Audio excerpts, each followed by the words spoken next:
하나님은 우리와 함께 하신다라는 제목을 가지고 말씀을 나누고자 합니다. 며칠 전에 아는 분을 만나게 됐습니다. 한 번 뵀는데 제가 아는 지역에서 오셔서 지금 잘 정착하려고 노력하고 있습니다. 어떻게 지금 잘 정착하고 계십니까? 물어봤더니 은혜 가운데에서 잘 버티고 있다라고 합니다. 은혜 가운데서 잘 버티고 있다. 그분이 오셔가지고 환경이 바뀐 것은 아니고요. 똑같은 상황입니다. 본인이 일을 하는 상황입니다. 그렇다고 사업하는 것도 아니고 여기 있으면서 일을 하는데 하나님의 은혜 가운데서 잘 적응하고 있습니다. 우리 하나님의 은혜라고 얘기했었을 때 우리의 기준이 좀 틀린 것 같아요. 우리는 하나님의 은혜 그러면 이상하게도 내가 하는 일이 더 잘 되고 나의 범위가 좀 넓어지고 경제적인 것도 이제 든든해지기 시작하면서 건강도 우리가 좋아질 수 있습니다. 그런 차원에서 우리가 하나님의 은혜가 함께 있다라고 할 수 있어요. 근데 그분은 그냥 그 안에서 하나님의 은혜 가운데서 잘 견디고 있습니다. 하나님의 은혜가 있기 때문에 잘 견디는 것입니다. 다른 것이 아니에요. 하나님의 은혜가 우리와 함께 하고 있기 때문에 그 상황 속에서 하나님께서 힘을 주시고 능력을 주셔서 우리를 잘 버티게 하는 것입니다. 바로 요셉이 그런 메시지예요. 우리가 어떤 환경에 처한다 할지라도 주님이 우리와 함께 하시기 때문에 우리가 이겨낼 수 있는 것.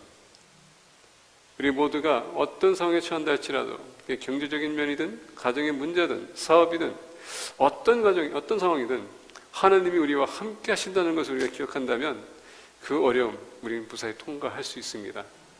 그 소망을 가지고 오늘 말씀을 같이 나누기를 원합니다. 오늘 본 말씀 우리 19절 보니까 이렇게 얘기해요. 그의 주인이 자기 아내가 자기에게 이르기를 당신의 종이 내게 이같이 행하였다 하는 말을 듣고 심히 노한지라. 그의 주인 그리고 당신의 종. 우리가 보게 되면 39장 1절에 이렇게 얘기합니다.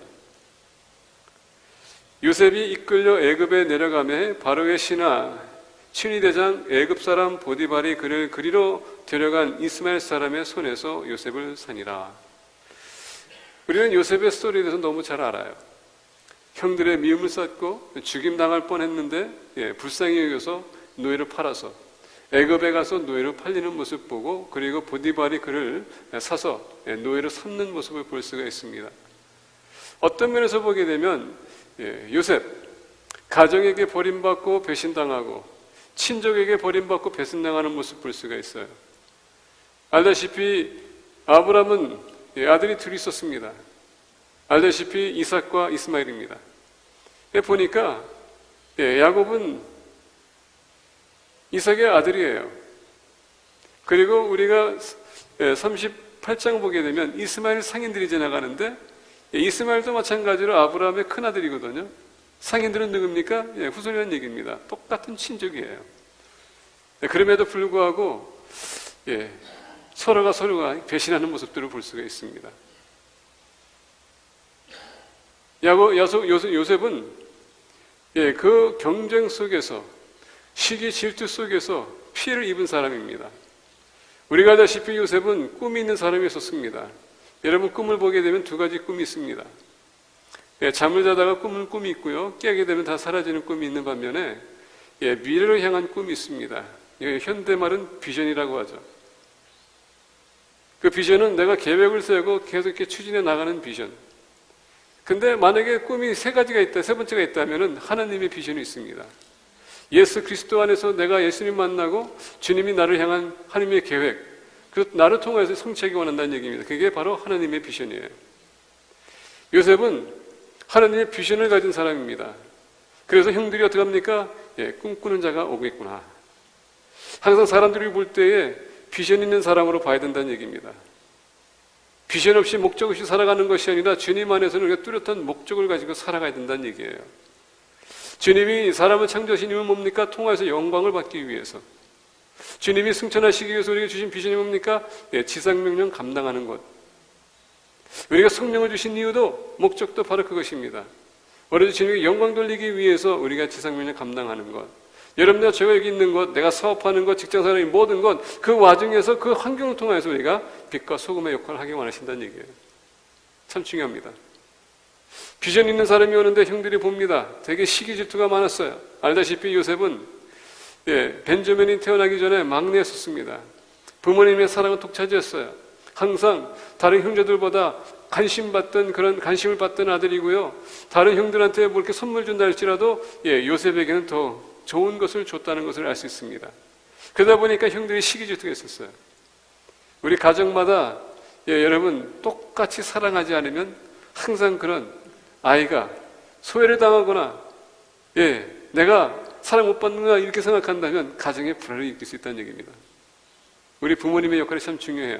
전에도 말씀 나눈 것 같아요. 자, 요셉이 항상 어린 나이에 아버지의 부모님의 사랑을 받고 본인은 항상 주어진 의무를 최선을 다 감당했습니다. 근데 좀 철이 좀 없었던 것 같아요. 아버지가 이렇게 선물을 주면은 자랑하기 시작합니다. 아버지가 형들이 무슨 일 하고 있는가 하면은 어떻게 합니까? 보내면은 그 보고서는 그냥 지혜롭게 잘 있습니다 하고 그냥 모든 거 넘기면 괜찮은데 그게 아니라 아버지한테 와가지고서는 큰형이 뭐 했고 작은형이 뭐 했고 하다 보니까 듣는 사람으로 하여금 오게 되면 어떻게 합니까? 아버지가 너 오늘 이렇게 때문에 하면 얼마나 또 이 형들이 불쾌하기 시작합니까? 철이 좀 없었던 것 같아요. 솔직한 것도 좋아요. 근데 여러분 지혜롭게 솔직해야 된다는 얘기입니다. 그래서 하루는 또 요셉을 보냅니다. 형들이 지금 나가서 양을 치는데 어떻게 지내고 있는지 너가 가서 보고 와라. 아마 야곱은 요셉의 보고를 싫어했던 것 같아요. 왜? 정직하게 보고하니까. 이번만큼도 똑같이 아마 그렇게 보고했을 거예요. 형들이 분노가 생겼습니다. 요셉에 대한 분노가 있었어요. 아버지의 사랑을 독차지하고 선물 받을 때 더 좋은 거 받고 항상 칭찬받고 우리는 야단맞고 우리는 좋은 것도 받지도 못하고 마치 이런 도랑탕자의 비유를 보게 되면 큰 아들과 둘째 아들 가서 자기가 쓰는 거 다 쓰고 완전히 빈털터리가 돼가지고 돌아왔는데 그럼에도 불구하고 아버지께서 받아들이고 잔치까지 벌려주는 이 첫째는 되게 거기에 대한 소외감, 똑같은 마음. 그래서 이 요셉을 볼 때에 분노가 생긴 나머지 이번만큼은 우리가 그냥 보낼 수는 없다.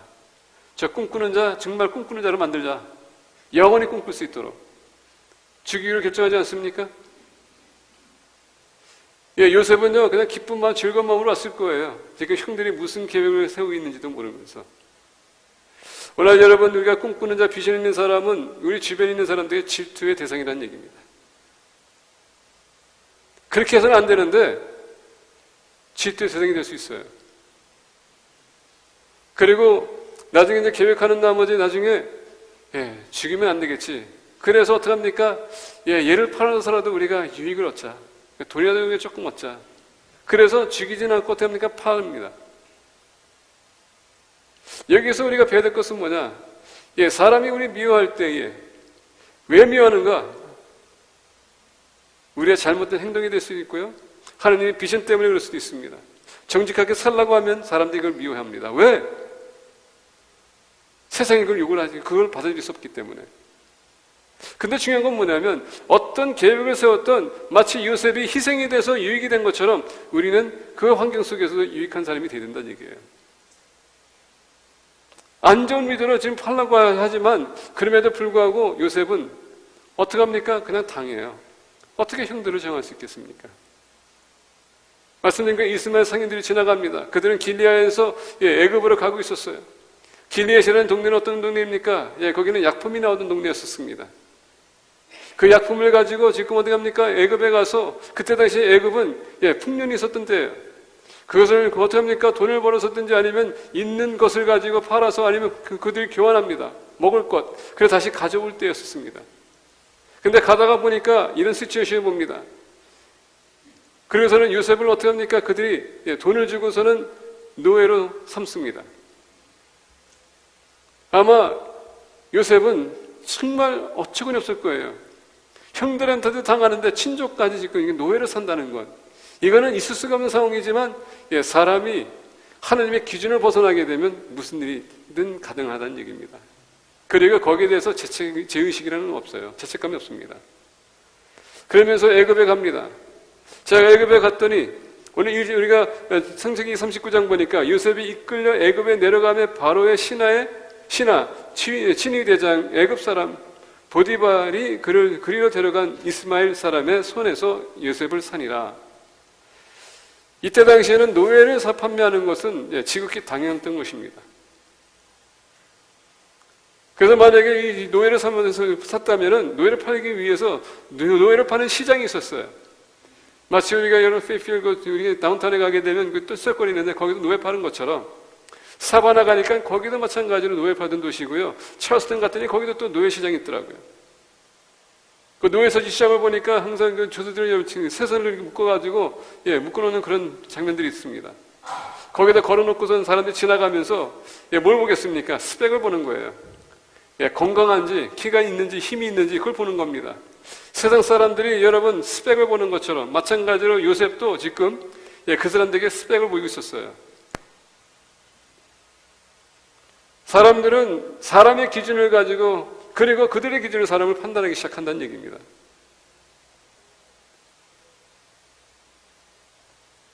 세상의 성공이라는 것은 내가 무엇을 갖고 있는지, 내가 어떻게 갖고 있는지, 내가 뭘 할 수 있는지, 재능 같은 이 모든 것을 우리가 스펙이라고 합니다. 그것을 내려놓지 않습니까? 사람에게 인정받기를 원해요. 그리고 인정받는 사람들 스카우트 돼가지고 어떻습니까? 그 기업을 위해서든지 누구를 위해서든지 사용하게 돼 있습니다. 그게 바로 노예란 얘기예요.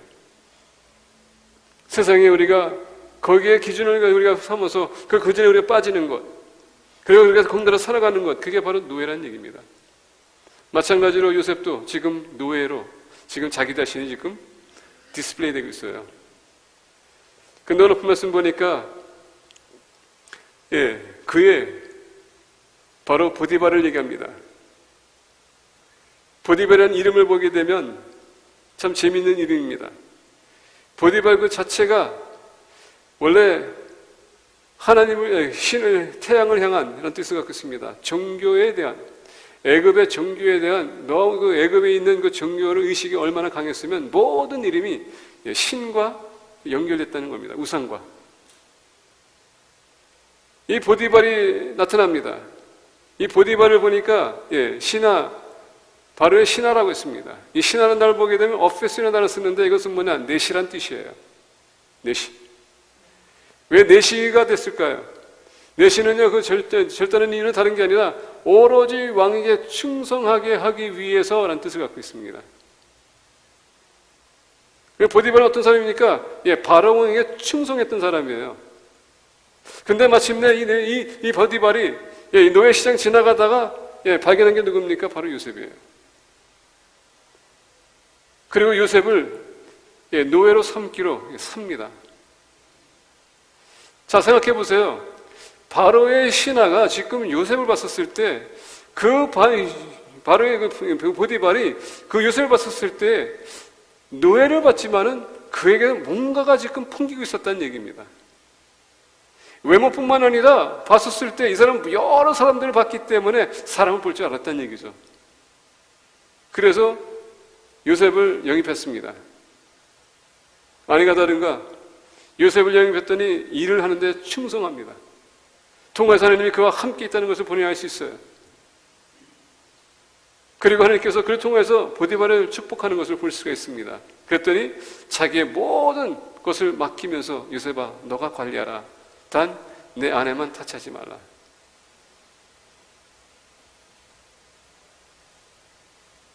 우리가 하나님께 충성하고 하나님이 나와 함께 한다면 어떤 상황에 처하든 하나님께서 나를 거기서 들어설 수 있다는 얘기입니다. 그리고 하나님께서 이 삶을 축복하시되 나만 아니라 여러 사람들에게 은혜 끼칠 수 있다는 얘기예요. 재미있는 것은 뭔지 아십니까? 이때 당시에 노예들도요 계급이 있었어요. 생각해보세요. 상인과 그리고 보디발 벌써 이미 계급 사이에서는 틀리거든요. 그러면 내가 누구한테 팔려가냐에 따라서 그 여러분 노예들도 계급이 있다는 얘기예요.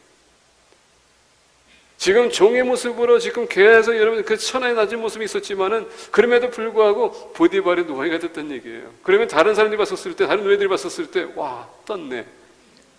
그리고 노예들끼리 있잖아요. 보디발의 노예이기 때문에 한마디 해도요, 다른 사람들은 들어야 돼요. 왜? 이 종이 보디발한테 한마디 하면 어떻게 되겠습니까? 상인이. 이런 차원이에요.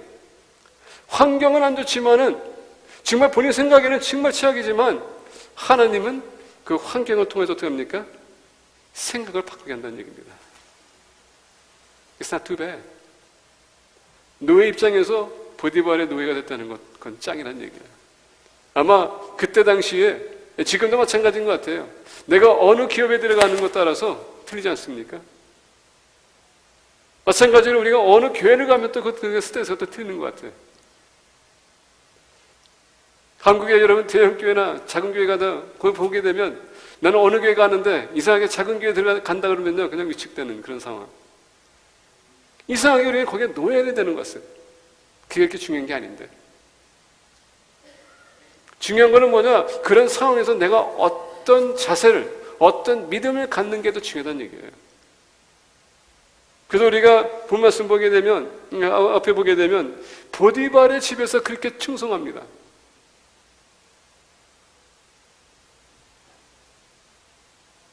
근데 이 시츄에이션이 생겼어요. 원래 요셉이 잘생겼습니다. 청년입니다. 보디발의 아내가 그것을 보고서는 마음에 이상한 생각이 생겼어요. 매일마다 귀찮게 그립니다. 요셉은 확고했습니다. 이러면 안 됩니다. 주인을 생각하고 책임을 생각하고 명령을 생각하다 보니까 절대 해서는 안 된다. 더 나아가서 그는 하나님과 함께 했던 거 하나님을 의지했기 때문에 내가 여기서 타협하면 안 되겠지. 만약에 그가 보디발의 유혹에 넘어갔다면 어떤 면에서 보게 된 세상적인 계산에서는 여러분 보디발을 죽이면요 그가 모든 거 다 얻을 수 있거든요. 그렇게 쉽게 생각할 수 있어요. 근데 여러분 그런 미혹 속에서도 우리가 거기 넘어가서는 안 돼요. 아무리 환경이 힘들다 할지라도 그런 쉬운 미혹에 우리가 넘어가서는 안 된다는 얘기예요. 문제가 거기 있습니다. 그래서 보디발의 아내가 요셉한테 계속 유혹하지만은 뿌리칩니다. 뿌리치는 와중에 그 여인이 요셉의 옷을 잡았더니 옷을 다 벗고서 도망갔어요. 얼마나 바보예요. 완전히 알리바이가 다 거기 있습니다. 증거물이에요. 보디발이 돌아왔습니다. 바로 거기에서 이제 이 시츄에이션이 오늘 19절에서 이어집니다. 그의 주인이 자기의 아내가 자기에게 이르기를 당신의 종이 내게 이같이 행하였다 하는 말을 듣고 심히 노한지라. 요셉의 주인이 그를 잡아 옥에 가두니 그의 옥은 왕의 죄수를 가두는 곳이었더라. 요셉이 옥에 갇혔으나 보디발의 집에 있었을 때도 하나님께서 함께 계셨고 이 상황에서도 함께 계셨고 그리고 여러분 그가 감옥에 들어갑니다. 거기서 하나님께서 함께 계셨고 그리고 함께 계심으로 말미암아 오늘 본 말씀 보니까 23절에 간수장은 그의 손에 맡긴 것을 무엇이든지 살펴보지 아니하였으니 이는 여호와께서 요셉과 함께 하심으로 여호와께서 그를 범사에 형통하게 하셨더라. 그가 옥에 갇혔음에도 불구하고 하나님께서 함께 하셨기 때문에 모든 일이 형통하셨더라. 제가 그걸 생각해 봤습니다. 하나님의 은혜 가운데서 잘 적응하고 있습니다. 환경은 바뀌지 않았는데 하나님이 함께 하시면 모든 일이 형통해지는 거예요. 왜? 하나님께서 모든 것을 주관하고 계시기 때문에. 그게 하나님의 은혜입니다. 하나님의 은혜. 하나님이 우리와 함께 하시면 무슨 일이 일어나는가? 오늘 본 말씀 우리가 보면서 세 가지를 좀 나누기 원합니다. 첫 번째, 그의 주인이 자기 아내가 자기에게 이르기를 당신의 종이 내게 이같이 행하였다 하는 말을 듣고 심히 노한지라. 이에 요셉의 주인이 그를 잡아 옥에 가두니 그 옥은 왕의 죄수를 가두는 곳이었더라. 요셉이 옥에 갇혔으나. 여기서 보게 되면 하나님의 은혜가 나타난다는 것입니다. 함께 하시면 하나님의 은혜가 나타나는 거예요. 어떻게 은혜가 나타나는가? 여러분, 노예는 어떻게 했던 그때 당시의 사회에서 만약에 주인의 의의를 어겼었을 때 사형감이거든요. 두말할 것 없어요. 그냥 죽이면 끝이에요. 그리고 법적으로 적용받는 게 아무것도 없습니다. 자, 지금 주인의 아내를 지금 검탈했다고 지금 호소하고 있거든요. 근데 지금 보디발이 어떻게 했다고요? 심히 놓았다고 봅니다. 심히 놓았다. 그리고 심히 놓았으면은 요셉은 죽어야 돼요. 근데 어떻게 합니까? 이에 요셉의 주인이 그를 잡아 옥에 가두니 그 옥은 왕의 죄수를 가두는 곳이었더라. 요셉이 옥에 갇혔으나 왜 옥에 갇혔을까요? 이게 요셉에 대한 심이 노한 것입니까? 지금 보디발은 요셉이 어떤 사람인지 알고 있었어요. 하나님이 함께 있었고, 요셉이 하는 것만 함께 축복하셨고, 통해서 하나님의 그 복이 임했고, 성실했기 때문에 모든 것을 맡긴 것을 알고 있었기 때문에 그가 어디 갔다 와든 이미 하나님께서는, 이미 보디발은 요셉이 어떤 사람인지, 어떤 인격인지, 성품인지 알고 있었다는 얘기예요. 아무리 환경과 상황이 어렵다 할지라도 하나님을 믿는 사람은 성실한 사람이다. 신뢰할 만한 사람이다. 이거예요. 심히 노했다는 것은 뭡니까? 본인이 내시였기 때문에, 내시인 만큼 그는 어떻게 합니까? 아내를 만족시킬 수가 없었던 상황이에요. 그 결혼식은 형식적인 결혼이었었다는 얘기입니다. 자, 여러분, 보디발이 노예를 삼는다는 것은 이게 쉬운 일이 아니거든요.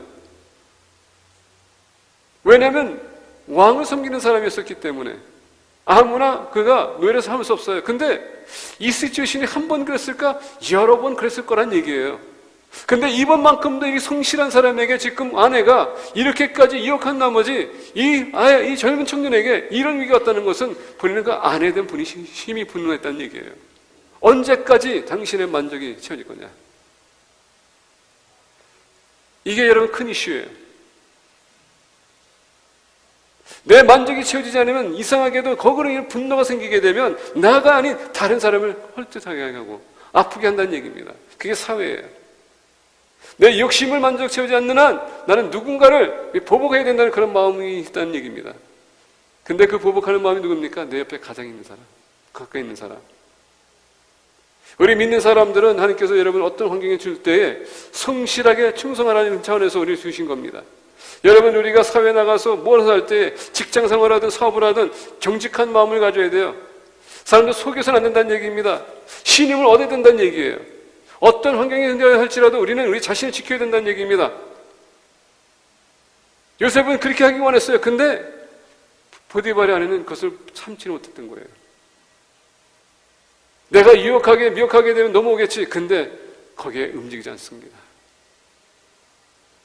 항상 우리가 이해해야 될 것은 하나님이 나와 함께 하시기 때문에 하나님이 나와 함께 하신들 나를 지켜보고 있다. 그리고 여러분, 유혹과 미혹이 오는 것은, 이렇게 시험의 거리가 오는 것은 하나님이 우리가 거기에 어떻게 반응할 것인지 다 보고 있다는 얘기입니다. 내가 힘들고 어려웠을 때, 내가 쉽게 타협해서 내가 모든 것을 내가 얻을 수 있는, 그 순간적으로 얻을 수 있는 내가 그것을 바라볼 것인지, 아니면 내 믿음을 지키면서 하나님을 바라볼 것인지, 그걸 보기 원하신다는 얘기예요. 여러분들은 어떻게 택하게 시켰습니까?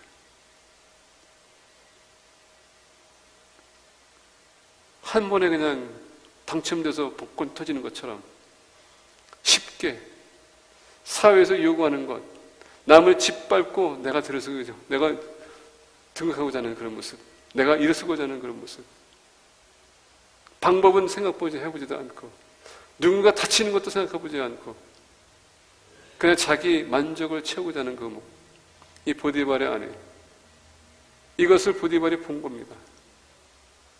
자기 아내를 버릴 수 없기에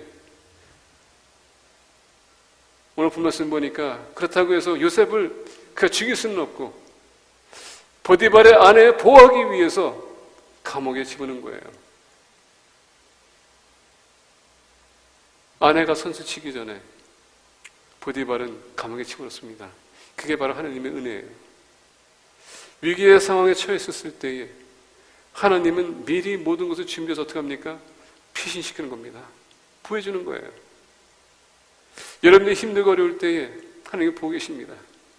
그리고 하나님은 여러분 더 좋은 길을 보여주기 위해서 잠시 하나님께 침묵을 지키게 하세요. 아마 요셉은 이런 생각이 들 수도 있어요. 아니, 내가 이렇게 성실하게 했는데 이건 또 무슨 시츄에이션? 보디발의 집에서 지배인처럼 본인이 모든 것을 누릴 수 있었을 텐데, 아니, 한순간에 이게 무슨 시츄에이션? 하나님 왜 저한테 이렇게 어려움을 주십니까? 라고 할 수 있어요.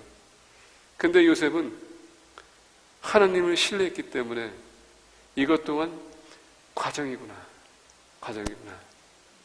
성숙해지는 과정과 내가 성장할 수 있는 과정. 어려움이 생길 때 여러분, 하나님의 은혜를 생각하세요. 여러분들이 감당할 수 있기 때문에, 은혜가 있기 때문에 감당할 수 있어서 하나님께서 허락하시는 겁니다. 두 번째 보겠습니다. 여호와께서 요셉과 함께 하시고 그에게 인자를 더하사 간수장에게 은혜를 받게 하시매. 간수장에게 은혜를 받게 하시매. 여호와께서 요셉에게 함께 하시고 그에게 인자함을 더하사 간수장에게 은혜를 받게 하시매. 두 번째, 하나님이 함께 하시면 인자하심이 나타난다는 얘기예요. 지금 요셉을 보기 원합니다. 요셉은 지금 본인이 가장 친근하게 그리고 익숙한 그런 장소와 친구들과 가족을 떠나서, 그것도 강제입니다. 애굽으로 갔습니다. 대화가 되겠습니까? 말이 안 통해요. 문화적인 충격이 옵니다. 제가 파라과이 처음 갔었을 때 문화적인 충격을 받아가지고 한 달 동안 아무것도 못하겠더라고요.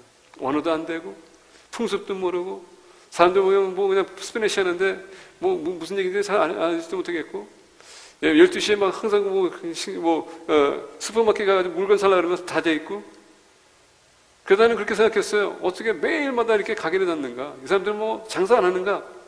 근데 보니까 시어스 타임 12시부터 3시까지 잠자는 시간이에요. 모르니까 그냥 계속 가도 안 되는 거예요. 그래서 우리가 가서 뭐 사와야 되는데 못 사니까 계속 그냥 걱정이 되는 거예요. 뭐 먹어야 될지. 그런 충격. 우리가 사는 동네는 또 건너 길 하나에 들어서 여러분 부층이 좀 있죠. 빈민층 가난한 동네거든요. 또 이 가난한 동네는 어떻습니까? 또 그 남면에는 도둑들이 많아요. 그런 시츄에이션.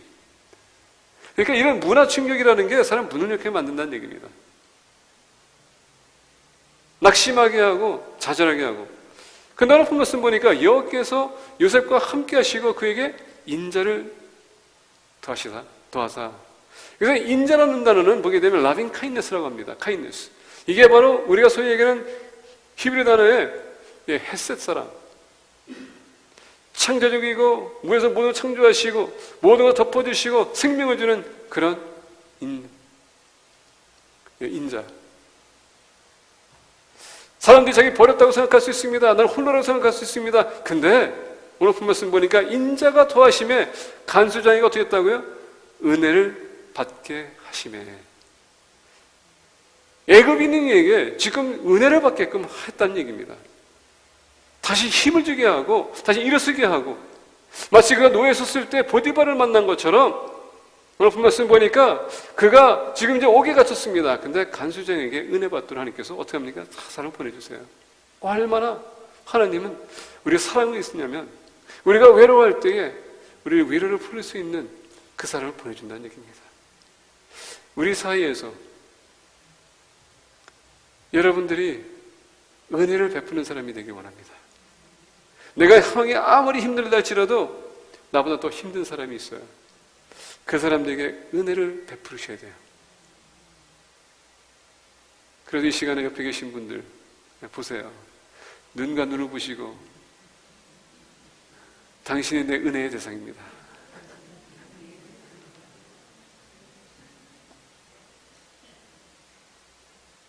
우리 서로에게 은혜를 끼쳐야 됩니다.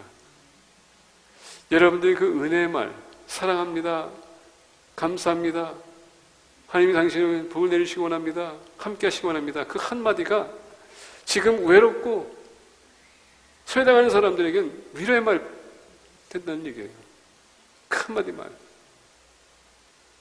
하나님의 은혜가 함께하면 우리 여러분 가장 밑바닥에서 다시 일어설 수 있습니다. 은혜가 함께하면 연약한 사람이 다시 힘이 생겨요. 은혜가 함께하면 내가 할 수 없는 것도 할 수 있는 것입니다. 그게 바로 하나님의 은혜거든요. 오늘 본 말씀 보니까 바로 그겁니다. 여호와께서 요셉과 함께 하시고 그에게 인자를 더하사 간수장에게 은혜를 받게 하시매. 얼마나 요셉에게는 위로가 됐을까? 이 상황에서 요셉은요, 또 한 가지 발견할 게 있는 뭐냐? 하나님의 비전을 성취하기 위해서는, 하나님의 사람이 되기 위해선 어떤 환경도 우리가 기꺼이 받아들여야 된다는 얘기입니다. 우리의 초심을 잃어서는 안 된다는 얘기예요. 우리의 믿음을 저버려서는 안 돼요. 환경은 바뀔 수 있어요. 우리가 바뀌지 않는다는 게. 마치 요셉이 애석에 도망갔었을 때에 그가 베델에서 돌베개 하면서 잘 때에 아무것도 없다고 생각했었는데 하나님이 거기에 함께 하셨다는 얘기예요. 너가 여기 다시 들어오면 내가 너를 축복할 것이다. 그랬더니 요셉이 어떻게 합니까? 야곱이 어떻게 합니까? 올해 돌아올 때까지 당신이 나를 지켜주시고 나를 여기까지 인도해 주신다면 당신이 나의 하나님이 될 것입니다. 이미 그 순간서부터 야곱은요 고난의 길이 거의 훤히 있었거든요. 근데 거기에 한 가지 소망이 뭡니까? 나와 함께 달라고. 다시 돌아올 수 있도록. 하나님의 인자는 내가 여러분 좋은 때나 나쁠 때나 항상 한결같으세요. 그리고 다시 돌이켜 세우신다, 다시 불러온다는 얘기입니다. 그게 하나님의 인자예요.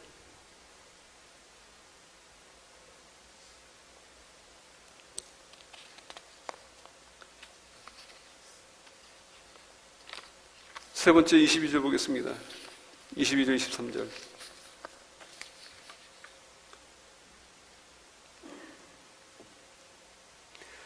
간수장이 옥중 죄수를 다 요셉에게 손을 맡김으로 그 재반 사물을 요셉이 처리하고 간수장은 그의 손에 맡긴 것을 무엇이든지 살펴보지 아니하였으니 이는 여호와께서 요셉과 함께 하심이라 여호와께서 그를 범사에 형통하게 하셨더라. 하나님이 함께 하심으로 간수장이 옥중의 죄수를 다 요셉의 손에 맡겼습니다. 이건 여러분 불가능한 얘기거든요.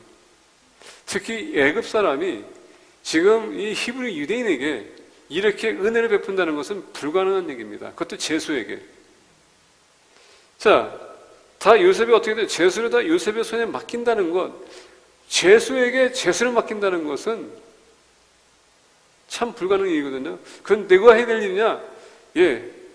간수하는 사람들이 하는 일이지 죄수들이 할 일이 아니에요. 근데 뭐라고요? 하나님이 제수장에게 은혜를 받게 했기 때문에 지금 요셉이 특혜를 받았지만은 이 모든 와중에 보디발이 간수장에게 이겼을 거예요. 그게 하나님의 은혜라는 얘기입니다. 하나님의 섭리 가운데에서 하나님께서 지금 사람들을 움직여요. 왜? 요셉의 목적이 여기가 아니기 때문에. 요셉의 비전이 여기가 아니기 때문에. 여기의 비전이 아니라 지금 앞으로 유대인들뿐만 아니라 인류를 주님께로 인도하기 위해서는 큰 인물이 되기 위해서 이 과정을 통과하는데 하나님께서 그 맞는 필요한 사람들을 그 때때로 하나님께서 허락하신다는 얘기예요. 그게 바로 하나님의 은혜라는 얘기입니다. 이 은혜라고 했었을 때 복이라고 합니다. 이건 blessing, 복. 간수장이 옥중의 죄수를 다 요셉의 손에 맡김으로 그 재반 사물을 요셉이 처리하고 간수장은 그의 손에 맡긴 것을 무엇이든지 살펴보지 아니하였으니 이는 여호와께서 요셉과 함께 하심이라. 여기서 요셉이 하나님의 복받은 사람, 어떻게 왜 복받았을까요? 그는 보디발의 집에 있던 아버지와 함께 있던 형들과 함께 있었던 그는 한결같이 성실하게 정직한 마음을 가지고 살았다는 얘기입니다.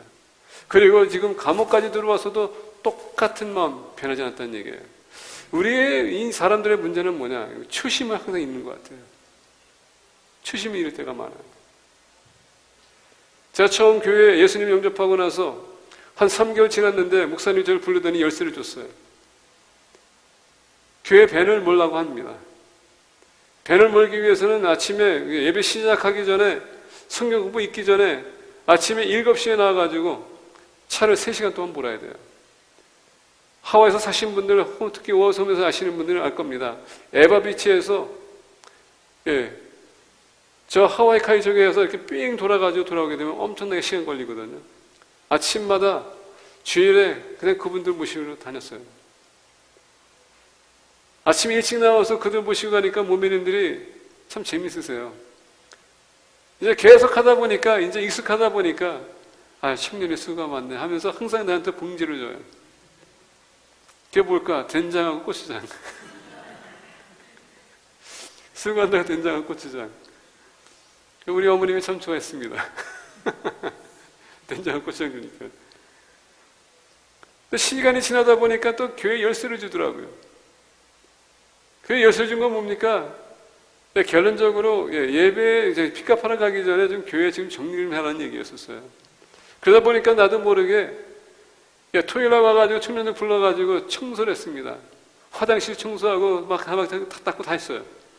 오늘날 우리 교인들은 정말 편하게 신앙생활하는 것 같아요. 청소하는 사람이 다 있어가지고 우리 청소하고 우리 정말 신앙을 여러분 편하게 하는 겁니다. 왜냐하면 레위 지파들은 성막을 본인들이 직접 손을 댔고 어느 누구도 대질 수가 없었어요. 근데 오늘날 우리가 청소는 하긴커녕 뭐가 있으면 거기서 불만을 토할 때가 많아요. 여러분 회개하세요. 그건 잘못된 거예요. 그거 하다 보니까 또 하나님께서 목사님께서 또 열쇠를 또 주세요. 그것은 무슨 열쇠냐? 다른 게 아니라 청년이니까 찬양 인도해달라고. 기타도 치지 못하는 사람을 찬양 인도하라 그러니까 어떡합니까? 내 친구한테 내가 어깨너머로 배운 기타가 있었어요. 배웠거든요. 그걸 가지고 찬양 인도하기 시작했어요. 조금 지나니까 서리 집사를 세우더라고요. 그러면서 청년들 담당을 달라고. 그러면서 제가 목회자가 됐거든요. 오늘 이렇게 선 거예요. 근데 제가 재밌는 건 뭐냐면 평신대로 있다가 서리 집사가 되니까 이상하게 우리 청년들에게 그냥 막대하는 것 같아요. 내가 서리 집사 너는 이제 평신도니까. 그리고 전도사가 되니까는요, 이상하게 신학교 다니면서 전도사 세워주니까 성도님들이, 집사님들이 막 이렇게 전사님 안녕하세요 그러니까 나도 모르게, 이게 막 힘이 생기더라고요. 권위가 생기는 것 같아요. 목사 안수 받고서는 부사역자가 있다 보니까 이제 목사니까 이제 좀 여러분, 권위가 생기니까 집사님들하고 이렇게 대화할 때 나도 모르게 그냥 업신여기는 그런 모습이 나타나더라고요.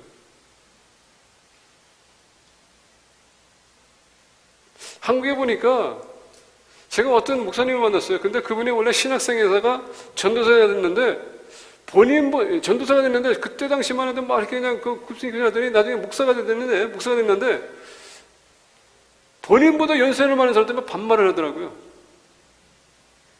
내가 그거 보는 순간에 조심해야 되겠구나. 지금도 우리 사역자들 만나면서 선배님들하고 선배 목사님들하고 만나게 되면 전서 얘기할 때 반말하세요. 근데 저는 그때 그 목사님이 목사가 돼가지고 연세 되신 분들한테 막 반말하는 거 보고서 제가 그때 내가 정신 차리고 안 되겠구나. 그래서 저는 심지어 젊은 사람, 어린아이들한테 먼저 존댓말하고 말을 놓으면 그때 분들치 제가 넘어본 적이 없어요. 우리 부사역자들한테도 제가 존중합니다. 제가 존댓말 써요. 왜? 내가 초심을 잃지 않기 위해서. 문제가 뭐냐면 우리는 신앙을 할 때마다 우리가 먼저 단계로 올라갈 때마다 이상하게 교만해지는 것 같아요. 근데 요셉은 그렇지 않았습니다.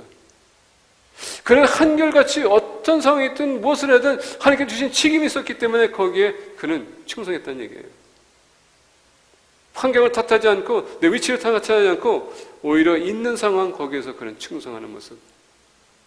왜? 하나님이 함께 하셨기 때문에. 하나님이 여러분들 저를 택하신 이유는 충성하라고 택하신 거예요. 환경이 바뀌어도 여러분 초심을 잃어서는 안 돼요. 우리는 오로지 하나님의 영광을 위해서 하는 것이지 나를 위해서 하는 게 아닙니다. 나를 나타낼 필요가 없어요. 요새 미국 목회자들이나 한국 목회자들께 보게 되면 목사님들이 본인들이 하는 것에 대해서 뭐 어떻게 해왔다는 얘기를 많이 하더라고요. 좋아요. 해야 돼요.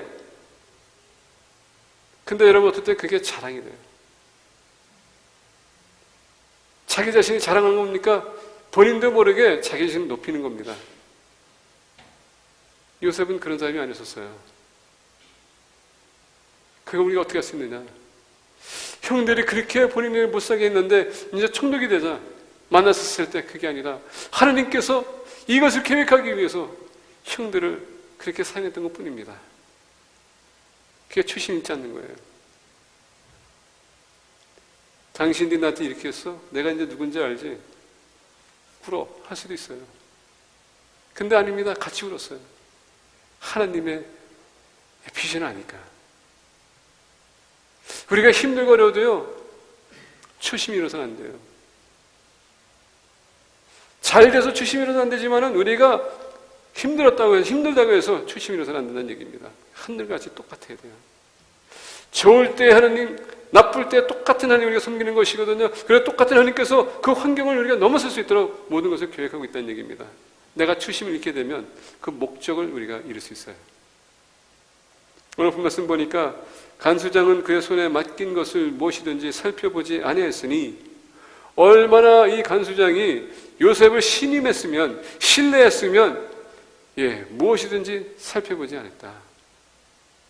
이 사람은 반드시 안 지켜도 안 봐도 안 관찰해도 성실하게 할 것이기 때문에, 상황과 환경이 바뀌어도요, 우리는 믿음은 절대 바뀌어서는 안 됩니다. 우리가 이겨낼 때에 오늘 본 말씀 보니까 여호와께서 그를 범사에 형통하게 하셨더라. 우리의 힘든 일들은 하나의 연단입니다. 하나님께서 여러분을 지켜보기 원하세요. 그리고 우리가 어떤 믿음을 가지고 그것을 받아들일 것이고 우리가 통과할 것인지 하나님은 지켜보는 겁니다. 여러분들이 선택해야 됩니다.